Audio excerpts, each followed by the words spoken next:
Hola, ¿cómo están? Muy buenas a todos. Bienvenidos nuevamente a un nuevo capítulo del podcast del Ciclo de Creativos Bolivia. El día de hoy tengo un invitado muy especial. Es un boliviano que ha dejado huella en el mundo de la publicidad. Es radicado en España. A lo largo de su trayectoria ha liderado campañas como marcas como Coca-Cola, Netflix, Pepsi y entre otros. Ha creado campañas con grandes figuras como Leo Messi, David Beckham y otros que la verdad me sorprende y quiero conocer un poquito más sobre eso. Y ha ganado más de 20 leones en Cannes. Y obviamente ganó más de 250 premios a nivel internacional. Bueno, además de esa larga introducción, es como ha sido reconocido por el Senado de Bolivia por su aporte a la creatividad y a la proyección internacional del país. Quiero presentarles a Javier García. Javi, ¿cómo estás? Hola Fabi, ¿cómo estás? Mucho gusto. Encantado de estar acá y poder compartir un poco contigo y con el Círculo de Creativos de Bolivia. Súper, muchas gracias por estar acá. Bueno, Javi, para comenzar, queremos saber quién es Javier. Cuéntanos. Bueno, Javier es un creativo boliviano de Cochabamba, eh, apasionado por la creatividad, no solo publicitaria, sino por la creatividad en todas sus expresiones. Eh, Tuve la suerte de comenzar mi carrera acá en Bolivia, fundando una agencia que se llamaba Hemisferio Centro. Y después tuve la oportunidad de hacer un máster de la Escuelita de Creativos de Buenos Aires, donde inmediatamente me contrataron del campo Saatchi Saatchi, que era en ese momento la tercera mejor agencia del mundo, y para mí era como un referente eh, enorme de la publicidad. Ahí en ese momento estaba de CCO Maxi Itzkov, y la persona que me llevó era Diego Mededoki, que es el actual CCO y partner global de Grey. Cuando Dieguito se mueve a Grey, me llama con el que era mi dupla, con la persona que tenía dupla, y nos mudamos, y ahí empezó mi carrera un poco en el mundo de la publicidad internacional en Argentina. Tuve la suerte de que justo la primera campaña que hicimos en Grey Argentina ganó mis dos primeros leones de Cannes, esa vez, fue la primera campaña que hice allá, entonces fue como un boost de energía inmediato.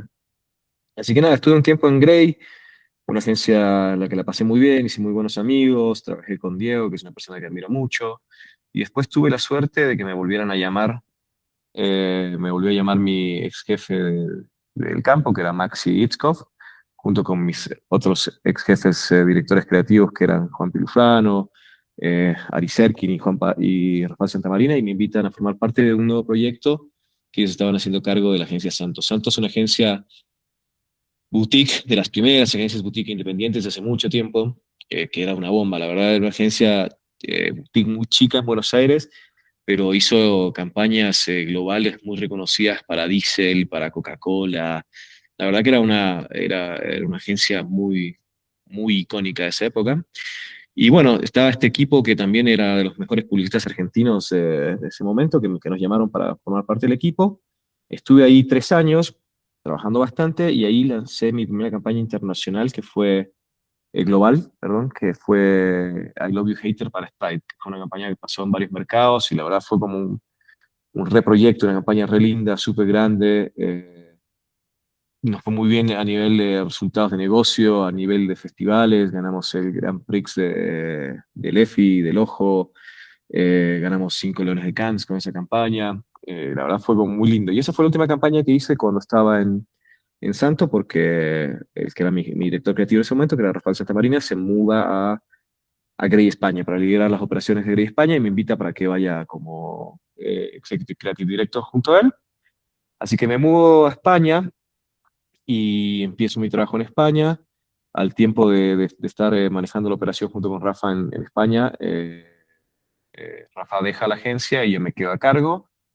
Y después de eso me mudan a ser parte del equipo de Europa de Grey, trabajando con Javier Campopiano. Entonces ahí empecé a trabajar un periodo con Javier Campopiano, hasta que me vuelven a llamar Maxi Itzkov, Rafa Santamarina y Juan Ignacio Echenique, que habían fundado una agencia que se llamaba Slap, que la fundaban con Jerry Graff.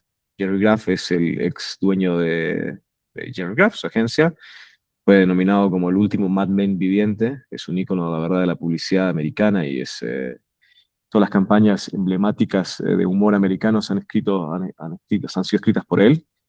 Así que me invitan a participar del proyecto y me sumo.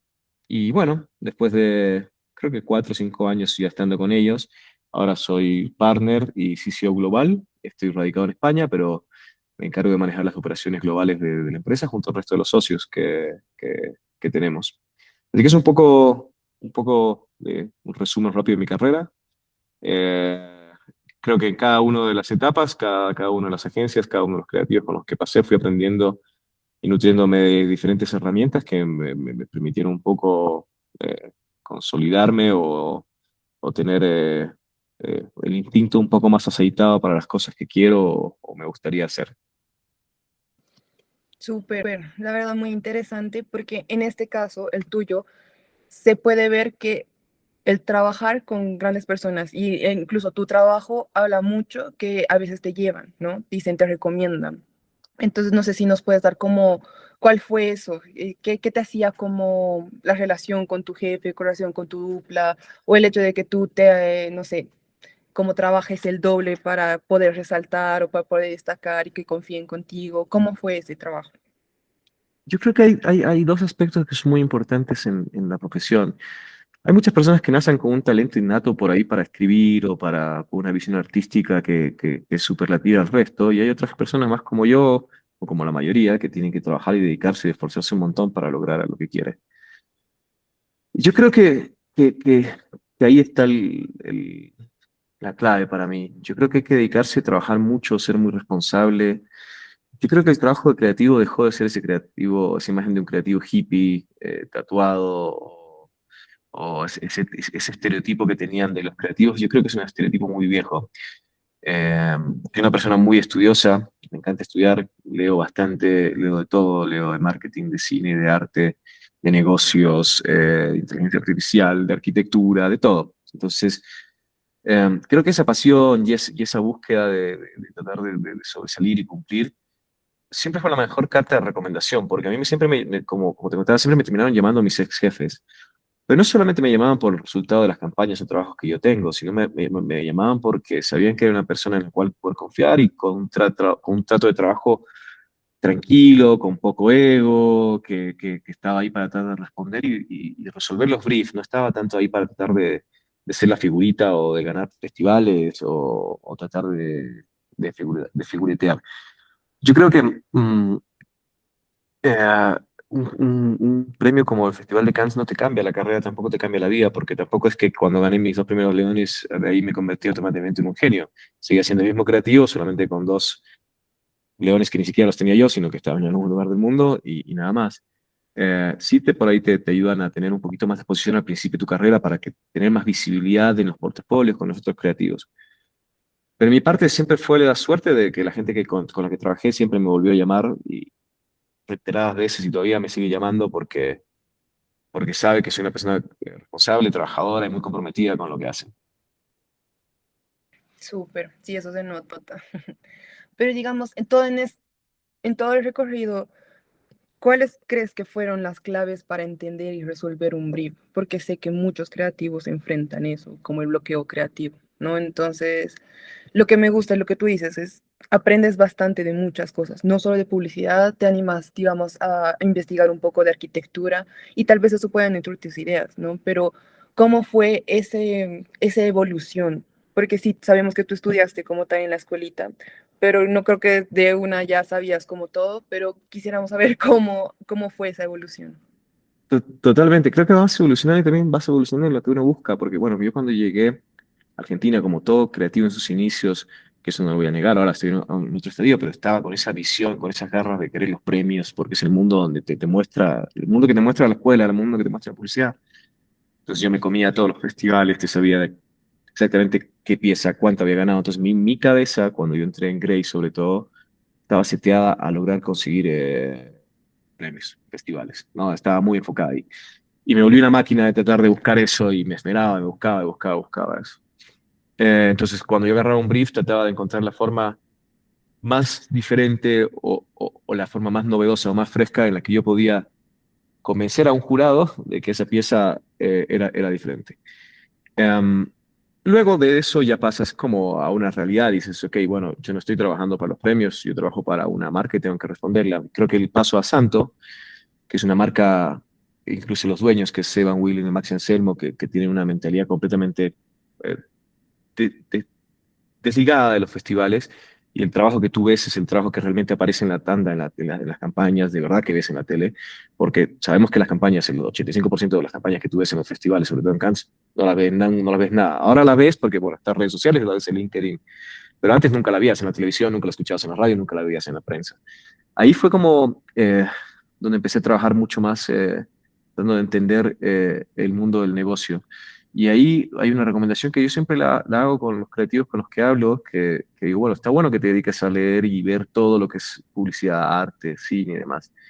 Pero es súper importante también estudiar lo que es el mundo de los negocios y estudiar marketing. Yo tengo la base de haber estudiado marketing, pero cuando vos tenés que ir a hablar con un cliente y tú quieres ir a demostrar que la idea que tú estás pensando es efectiva para lo que ellos están haciendo, tú tienes que saber hablar el idioma de ellos, tal vez tienes que entenderlos y saber que lo que tú estás haciendo va a tener un resultado, tal vez que es saber pararte al frente de un cliente y hacerle un debrief y decirle, sabes que no estoy de acuerdo con lo que tú estás planteando estratégicamente, creo que la falla parte de ahí. Ese fue el momento en que creo que como cambió mi carrera y como que empecé a hacer, o sea, a trabajar más, o sea, hacer trabajos reales, que por suerte también ganaban en festivales, pero estaban trabajos completamente campañas globales para marcas reales que salían en pauta, que el objetivo no era ganar en Cannes, que el objetivo era que la marca venda más o que mejore su sentiment value o diferentes tipos o resolver diferentes problemas que tenía. Y ahí creo que empezó la primera cosa de enfrentarse al hoja en blanco. Antes el hoja en blanco para mí era mucho más difícil porque mi cabeza era decir, che, ¿qué puedo hacer que sea diferente para que ganen Cannes? Entonces mi cabeza era decir, che, a ver, trataré de entender bien cuál es el problema que está planteando el brief y entender si el problema era lo suficientemente relevante. Después, hay muchos problemas que la verdad no los puedes resolver desde la publicidad.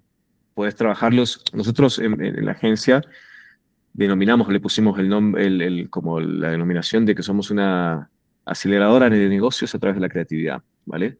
Entonces, por ejemplo, teníamos un proyecto que era para Fox Sports, en que ellos vienen y nos dicen, mira, estamos como, no me acuerdo si era la quinta o la cuarta app de deportes a nivel mundial, queremos ser la segunda o la primera. Entonces necesitamos una campaña. Nosotros revisamos la app, revisamos todo lo que querían decir y la verdad es que el problema no estaba en la comunicación y sentíamos que por más que hagamos la campaña más creativa no íbamos a llegarlo, sino que por ahí probablemente teníamos que trabajar desde el producto. Y ahí trabajamos bastante tiempo con ellos, casi un año y medio de trabajo, tratando de meternos en el producto y cambiar el producto para que luego hagamos una comunicación. Entonces, ahí podemos sentir que, ok, yo puedo responderte y puedo conseguirte un resultado, porque de verdad estoy entendiendo que tu problema no era la comunicación, tu problema es que tu aplicación o tu producto en sí no tenía un diferenciador claro ante tu competencia. Y ahí ese cambio de analizar o de profundizar sobre el brief, o profundizar sobre los problemas y entender claramente qué es lo que quiero comunicar o qué es lo que quiero decir, me quitó el problema de la hoja en blanca, porque yo ya sé lo que quiero decir. Después es cómo lo digo. Y de cómo lo digo puedo expresarlo de 35.000 formas, puedo ver, pensar una u otra idea. Puede ser mejor o peor, pero lo importante es que yo tengo que resolver un problema. Y cuando tengo claro el problema, y ya sé más o menos, tengo mi cabeza va orientada a qué, más o menos, qué solución tengo que buscar. Sí, la verdad es bueno que construyamos no solo el lado creativo, sino el lado estratégico, ¿no? ¿Por qué lo decimos? ¿Cuándo lo decimos? Y siempre recordar que trabajamos para una marca, que esta marca sí o sí necesita como tal resultados. Obviamente la publicidad no es como el 80% de los resultados de sus ganancias, pero sí llama como tal la atención para las compras.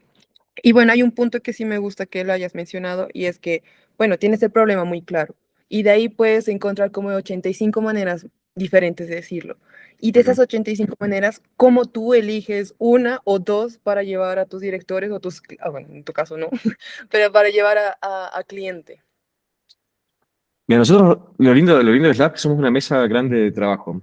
Slap es como, no tiene seniors, no tiene juniors, son casi todos, bueno, son todos directores generales creativos de agencias que han liderado grandes compañías. Entonces nos sentamos en una mesa de trabajo grande, conjunto y charlamos.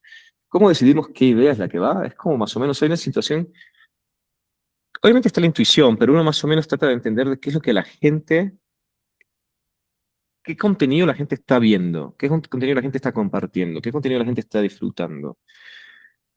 Y tratar de ponernos en el lugar de ellos y ver si lo que nosotros estamos queriendo contar, que probablemente sea muy aburrido porque queremos vender atributos de producto u otra cosa, lo podemos pasar de una forma que para ellos sea llevadera, sea entretenida y la quieran compartir.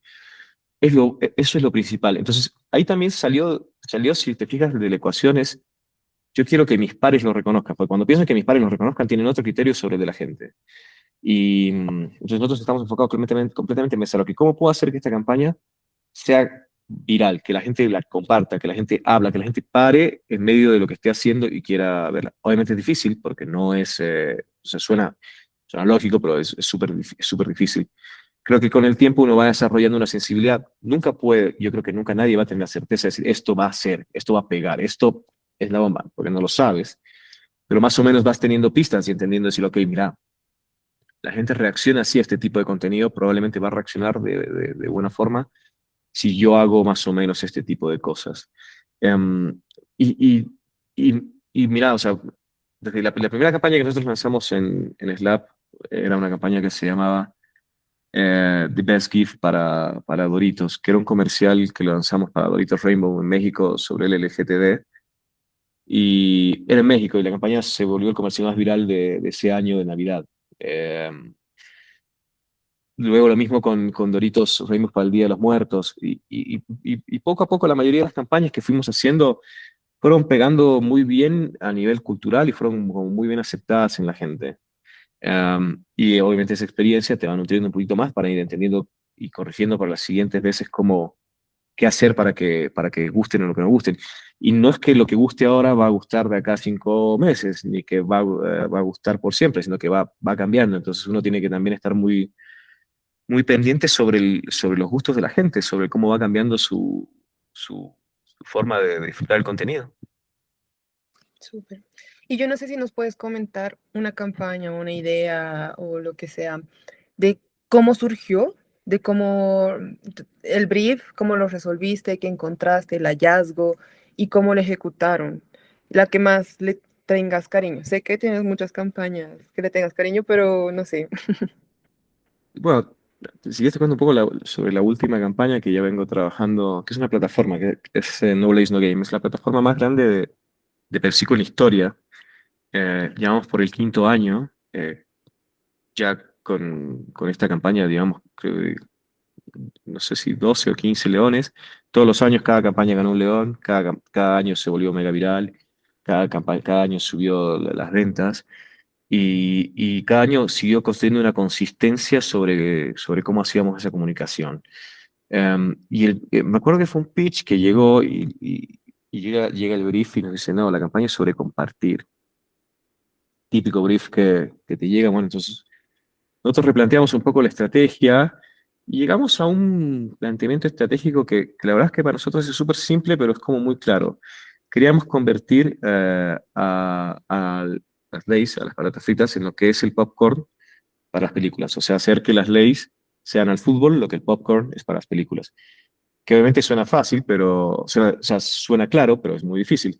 Pero el objetivo era muy claro, o sea, queremos hacer que la gente cada vez que esté viendo un partido de fútbol, la experiencia esté completa con las leyes. Que es lo mismo que te pasa un poco con el cine. El cine construyó, de alguna forma que no la sabemos, pero se convirtió que la experiencia, incluso en tu casa, aunque no estés en el cine, quieres ver la película con palomitas, o con popcorn, o pochoclos, como digan, como que es justo la palabra que se dice de diferentes formas en todos los lugares. Entonces, bueno, queríamos lograr construir esa asociación. Y después pasaba una cosa que también decíamos, la marca venía invirtiendo muchos años en, en la Champions League, pero pasaba desapercibida. La gente no la consideraba como una marca asociada al fútbol, ni a la Champions League, ni al fútbol. ¿Por qué? Porque tenían comerciales que pasaban desapercibidos en la tanda.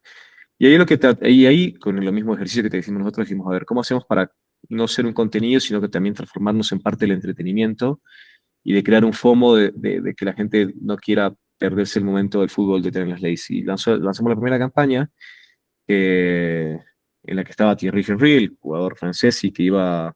Todo esto, siempre lo tengo que recalcar porque siempre me lo preguntan, todo eso siempre es en vivo, es una logística de producción súper grande y con gente real. Entonces nos íbamos con Thierry Henry en Barcelona, empezamos con Thierry Henry en Barcelona y una hora antes de los partidos íbamos tocando casa por casa para ver si estaban viendo el partido y si tenían leyes. Y si la persona tenía leyes, él se quedaba a ver el partido con él. Esa fue la primera versión de Knowledge No Game. Después lo hicimos con Lucas Podolski en Alemania, con, con, con jugadores en Sudáfrica, con jugadoras en España. Hicimos como diferentes reversiones en varios países. El segundo año el reto fue un poco mayor y esa para mí fue una de las experiencias más entretenidas de mi carrera, fue filmar la campaña que se llamaba Lace Chip Camp. Si el primer año sorprendimos a la gente en los bares, el segundo año lo sorprendimos en la segunda ocasión de consumo en el estadio.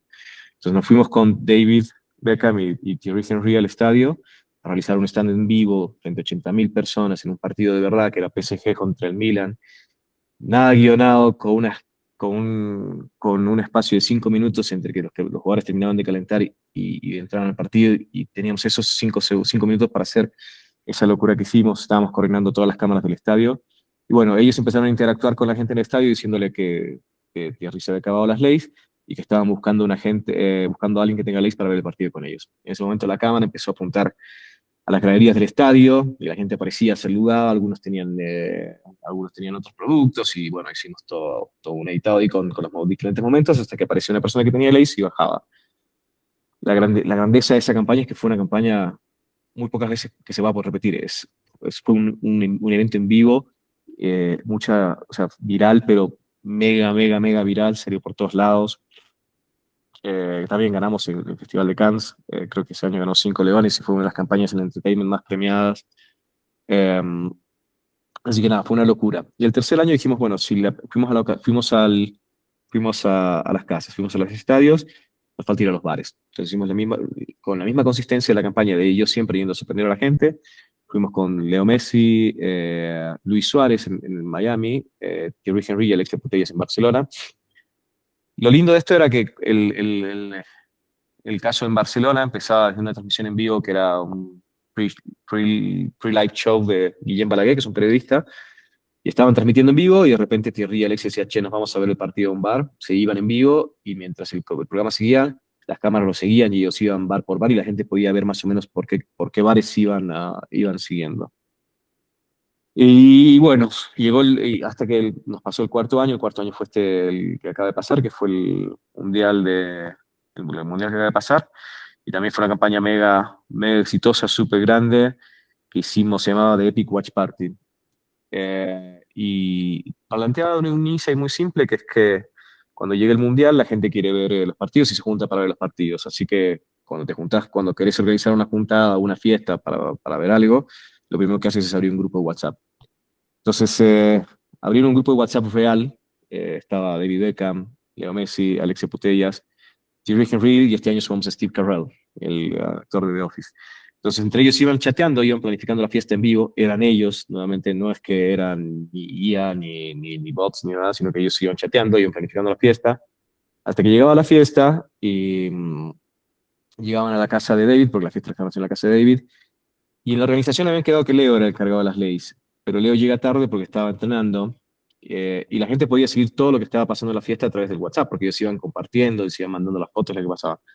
Así que se van al estadio y allí volvemos a hacer nuestra típica activación live stand que hacemos con Lace. Agarramos a la gente en vivo que salía, le decíamos que si tenían Lace, la hacíamos llevar al partido con David. La gente tenía, otra gente no. Fue muy, muy entretenido porque la verdad ellos se divertían mucho. Steve Carell es una máquina de improvisación, entonces incluso David, Thierry, todos ellos la pasaron muy bien porque nos mataban de risa de las locuras que él hizo. Muchas de las cosas que hizo ni siquiera las pudimos meter en el edit porque eran demasiado, demasiado jugadas. Y después, bueno, volvieron a la fiesta, Leo llega tarde a la casa y sorprende nuevamente a todos. Y lo lindo de esto fue que el grupo de WhatsApp se construyó una comunidad gigante, se construyó una comunidad de casi 5 millones de seguidores en el grupo de WhatsApp durante las 3 primeras semanas. Y el grupo siguió en vivo durante todo el mundial y que era como la segunda parte de la campaña. Y ellos seguían chateando dentro del mundial, iban compartiendo lo que pasaba, las jugadas, las polémicas, iban chateando y compartiendo. Lo lindo de esta idea, que fuera del stand o fuera de todo lo que veníamos haciendo, fue una idea mucho más de medios, en que en casi 2 meses creamos la comunidad más grande de seguidores de Lays global. O sea, vos podés pensar que el canal de Lays creo que tiene 2 millones de followers en toda su historia.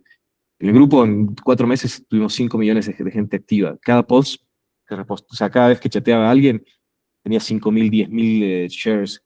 La verdad fue una bomba de éxito para el cliente, pero absurdo. Para nosotros tampoco, nunca nos imaginamos que iba a tener tanta escala el grupo de WhatsApp ni tanta reacción. Así que nada, esa es como una de las esa es la última campaña que estuve realizando, bueno, puedo contar un poco desde el inicio. Y ahora estamos trabajando en lo que viene a ser la Champions League del próximo año y el Mundial Femenino de 2027. Así que estoy justo en este momento sobre ese mismo brief que vuelvo a repetir por quinta vez. Algo interesante que pasa con Lace es que ella tiene como una personalidad y en campaña, ¿no? O sea, tú tienes que buscar cada año seguir esa personalidad, ese lineamiento de la campaña y no salirte de ahí, sino como tal fomentarlo o mejorarlo. Y lo has demostrado durante todos estos tiempos. Y mira que yo entré como tal al grupo de WhatsApp que hicieron y sí se notó como tal el hype, o sea, las personas reaccionando, ahí comentando, porque yo también decía, yo creo que el canal de difusión que tiene WhatsApp debería aprovechar alguna marca. Y pues Bad Bunny lo hizo, pero mira que ustedes lo hicieron mucho mejor, o sea, que no solo crearon como un canal, sino crearon como una comunidad, como ese grupo de WhatsApp donde como entre amigos, o sea, compartimos, Ujú. decimos, ah, mira, esto es lo que pasó, entonces siento que se enganchan más. Me pareció chévere y siento que de aquí aprendemos mucho. Pero Javi, o sea, que ya como tal finalizando esto, que nos comentes cuáles fueron tus retos al empezar y mira que tú diste como un gran salto a convertirte como tal un socio. ¿Cuáles fueron esos retos?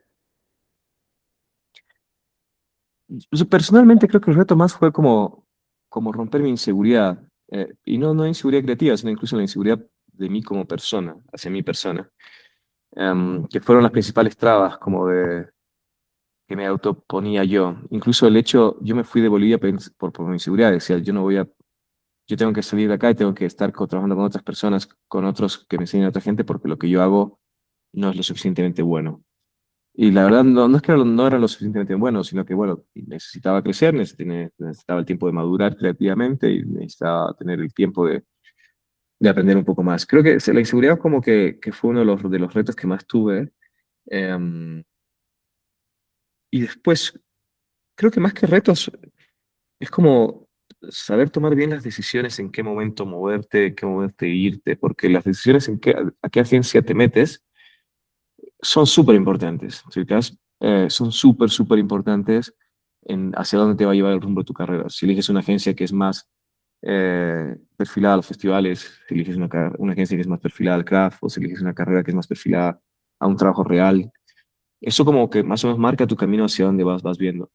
Creo que lo bueno que todas las decisiones que las que tomé fueron pensando en qué iba a ser mejor para yo construirme como profesional. Nunca las tomé pensando en qué era lo mejor económicamente, ni, oh, bueno, buenísimo, me voy a ir a Europa. Eh, Porque también cuando estaba en Europa y los chicos me llamaron de Slab, me dijeron, Javi, necesitamos que vuelvas a Buenos Aires. Y mi decisión fue decir, no importa, me vuelvo de Europa y me vuelvo a Buenos Aires, que para algunos podría decir, bueno, es un retroceso en tu carrera. Pero para mí era decir, che, yo prefiero volver a trabajar en Slab con una gente que sé que es lo talentosa que es y que mi carrera va a crecer en vez de estar en una agencia que no estaba al 100% conforme. Entonces, y yo estuve, o sea, volví y estaba por volver, pero al final después les dije a los chicos, puedo seguir online desde España. Incluso ya tenía la mudanza hecha, ya había mandado todas mis cosas a Buenos Aires. Y hablé con mi socio y me dijeron, no te preocupes, vamos a probar si funciona a la distancia. Y la verdad que me acomoda a la distancia y ahora estoy ya toda mi carrera trabajando con esa distancia. Pero te vuelvo a decir, todas las decisiones nunca fueron por plata, fueron por che, cuál es el mejor lugar o cuál es la mejor equipo de trabajo con el que me voy a encontrar para poder crecer mi trabajo. Tampoco fueron cuál es la agencia en la que voy a poder ir a ganar premios, porque también podría haber ido a otras agencias en las que el performance de premios era mayor y podría haber trabajado en campañas que hubieran sido más premiadas, pero mi carrera era decir, che, ¿dónde voy a poder hacer mi mejor, mayor trabajo profesional para mi carrera y donde yo voy a crecer como profesional? Así que eso creo que siempre me marcó. y marcó un poco el rumbo de dónde estoy y un poco de cómo crecí profesionalmente.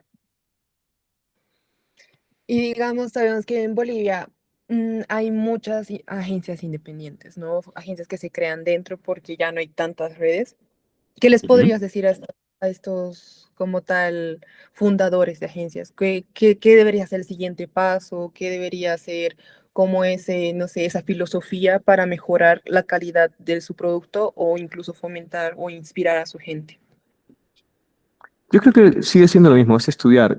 Lo primero que hice cuando abrí la agencia, antes de siquiera de pagarnos nuestros sueldos, fue pagar a los equipos que teníamos a la escuelita de creativos. Era lo primero que hicimos con mis socios. Dijimos, no importa que no ganemos todavía, lo primero que tenemos que hacer es que no podemos contratar gente lo, lo más talentosa que quisiéramos y tenemos un equipo que nos parece bueno, profesionalicémoslo. Entonces, nada, y te digo que esos son casi, debe ser casi 20 años que te estoy hablando, que ya les pagábamos los cursos de la escuelita a los chicos. Me acuerdo, obviamente, tampoco nos daba para pagarla a todos, porque éramos una agencia nueva, chiquitita, ni siquiera hemos salido de la universidad, ¿te ubicas? Entonces decíamos, bueno, que no lo escuche Cato porque me va a putear, pero decíamos, bueno, voy a pagar una suscripción y vamos a estar tres escuchando en la clase, porque no importaba el título, sino era escuchar un poco el contenido. Después, bueno, le pagamos clases a todos, pero al principio era como funciona la mecánica. Em, Así que nada, creo que eso es un poco invertir en educación de ellos, también los propios fundadores, de estudiar un poco más negocios. Eh, y, y creo que también es importante que empiecen a tener un poco más roce internacional, digo, no solo en festivales ni ir a ganar, pero tener más presencia en, o sea, por ejemplo, a mí me alegró mucho cuando empecé a ver gente de Bolivia llegando a Cannes, pero no por el festival, sino porque empiezas a entender un poco cómo se mueve la industria, empiezas a tener nuevos roces, empiezas a crecer. Es importante que de cierta forma la industria esté ahí, porque es el centro de la creatividad o el centro que fomenta la creatividad de nuestra industria, ¿no? Entonces, está bueno que esas cosas vayan pasando, está bueno que talentos como tú, Fabi, o como Adri, o como Mariel, con el que ya la has ido conociendo, o como Alan, que han estado afuera, traten de ver, de hacer proyectos con la gente de acá. Yo no les digo que vuelan, porque obviamente es difícil volver, pero que traten de integrarse, tratar de darle más energía a las agencias locales, como que sé que lo están haciendo para empezar a despegar. Yo creo que está viniendo, se ve un poco esta ola de crecimiento en Bolivia. Llegaron los EFIs, que los EFIs son súper importantes para mí que estén en Bolivia. El Locoto creo que ya va a ser tercera vez que se está haciendo, entonces empieza a haber ya una consecuencia y una constancia que antes no sucedía. Está la representación de Cannes Lions Bolivia con Henry, está el círculo que está funcionando después de hace tanto tiempo y ya son tres, ya va una segunda gestión. Eh, entonces creo que todo eso va ayudando. He empezado a ver agencias nuevas también que fueron saliendo. El otro día justo tuve la suerte de encontrarme con los chicos de Tourette, que es una agencia que también la vi y dije, mira, de esa agencia que tiene algo diferente, fresco. Creo que el trabajo que están haciendo los chicos de Una Gran Nación, que a pesar que no sea una agencia de publicidad, hacen publicidad, es súper diferente y súper nuevo comparado con la publicidad tradicional que vienen haciendo las escuelas viejas de publicidad. Creo que esas pequeñas cositas que empiezan a aparecer dan dan como esperanza de que las cosas van a ir un poquito mejorando. Súper, la verdad sí tienes mucha razón. Bolivia está enfrentando como esa oleada de evolución y como ya como los primeros aterrizajes a Cannes ha inspirado a muchos jóvenes a preguntarse qué es eso, están conociendo un poco más de los festivales y pues el boliviano también se está dando cuenta de lo orgullosos que deben sentirse ser bolivianos y mostrar esto al mundo. O sea, sabemos que Bolivia, digamos, yo aquí en Colombia les digo que es Bolivia y las personas dicen, no, no sé qué comen, no sé qué hacen, no, no sé nada. Entonces, como publicistas, siento que también es nuestro rol mostrar la belleza, tradiciones, comidas, todo lo que tenga Bolivia, ¿no? Entonces siento que eso es como un papel importante para nosotros. Y pues para ya terminando, Javi, no sé si nos quieres sugerir algún libro, película, no sé, podcast, lo que a ti te funcione para inspirarte a conocer, no solo el tema de la publicidad, sino el tema de tal vez de la creación, porque sabes que como publicistas y comunicadores hablamos mucho a la gente y necesitamos ser también muy auténticos, muy entretenidos y todo eso. No sé si nos das como algunos que estén en tu lista o algo así. Mira, más que libros o pelis bueno, nos pueden encontrar en internet en todos lados, yo creo que lo que tú decías, nos dedicamos tanto a hablar que a veces nos cuesta escuchar. Entonces, para mí un ejercicio que es muy bueno es pararte afuera y escuchar a la gente, escuchar qué opinan, qué hablan, cómo habla la gente de verdad, qué es lo que le gusta ver la gente de verdad, qué es lo que comenta en redes sociales, qué es lo que se ve, porque muchas veces lo que nos gusta a nosotros no necesariamente es lo que le gusta a la gente en general. Hay una pequeña brecha. Entonces, entender un poco cómo es la gente de verdad, porque ahí a esa gente es la que le habla. No le hablamos siempre a los creativos, sino que hablamos a ellos. Entonces, creo que nos hace un poquito más, ese trabajo de escuchar nos va a servir un poco más eh, para poder hablar mejor. Creo que eso es como la única recomendación. Y más que todo, porque este podcast es para el círculo creativo y asumo que la mayor parte que lo va a escuchar, creo que también es importante empezar a construir nuestra identidad, porque muchos años miramos la publicidad afuera y tratamos de replicar la publicidad afuera. Y hay un error porque no somos como el resto de los países, no somos como los argentinos, no somos como los americanos. El humor americano funciona en los Estados Unidos, la acidez del humor argentino funciona para Argentina, el tono británico funciona en Inglaterra. Entonces tenemos que construir nuestra forma de comunicar, como lo empezó a hacer Colombia, que Colombia creció mucho con su comunicación, encontrando su forma de hacer comunicación y o sea, teniendo grandes íconos de la publicidad como Sokolov, como eh, cuando hicieron la USSP3, Dios, que hicieron con todos sus socios que construyeron Samper, que hicieron Juan Carlos Ortiz, encontraron su forma de comunicar, encontraron su forma de ser. Perú lo viene haciendo también. Chicas, viene 2 años seguidos, 3 años seguidos ya ganando Grand Prix en Cannes con comunicación local, marcas locales, trabajos auténticos. Eh, entonces creo que nos falta un poco más de eso, nos falta querernos un poco más, eh, abrazarnos un poco más en lo que somos y sentir que lo que somos y como somos está bueno y que no tiene que por qué ser igual a algo de afuera para que sea valorado. Eh, yo creo que eso nos va a permitir mostrarnos como somos y nos va a volver más seguros para tratar de hacer algo mejor y no siempre ahí esperando que le guste al resto de la gente, sino que nos guste a nosotros, probablemente puede ser que le guste afuera también. Súper, Javi. Bueno, Javi, por último, no sé si quieres compartir tu LinkedIn, Instagram o donde te podemos, o correo, lo que tú quieras, porque lo que siempre digo, ¿no? Un boliviano siempre tiene ese orgullo de ayudar a otro boliviano. Para que personas se puedan contactar contigo, tal vez hablar sobre, mira, tengo esta campaña, no sé qué opinas, o no sé en qué redes sociales te podemos contactar. Totalmente, siempre abierto para conversar lo que necesiten. Me pueden encontrar, en mi Instagram es Javier García Paz, y creo que también estoy con Javier García Paz en LinkedIn. Bueno, es bastante sencillo. Nombre muy común, por eso utilizo los dos apellidos, así que si ponen Javier García les va a salir 5 millones de personas. De Javier García Paz. Y nada, la verdad siempre es una alegría encontrarme con colegas. Este año igual me encontré con las chicas que fueron a Cannes y con Mariel, y que siempre es como es reconfortante estar ahí. Y también lo más lindo todavía de este año fue que cuando estuve allá estaban las Emilia Skater, las cholitas skater, que fueron invitadas al Wow. festival. Entonces estaban con sus sombreros, estaban con sus polleras, y la verdad que era hermoso. Ahora me volví a juntar con ellos en el festival de cine que acaba de pasar en el Salar, pero era una cosa súper gratificante. Era como decir, bien, mirá, un poco de Bolivia, de mi Bolivia, está acá presente.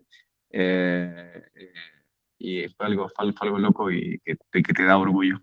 Así que nada, espero seguir viendo más gente en los festivales allá y poder tratar de ayudarlos en todo lo que se pueda, en todo lo que esté a mi alcance.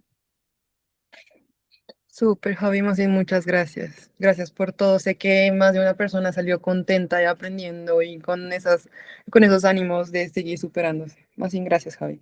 Gracias a ti, Fabi, y éxitos, que sigas cosechando muchos logros allá. Gracias.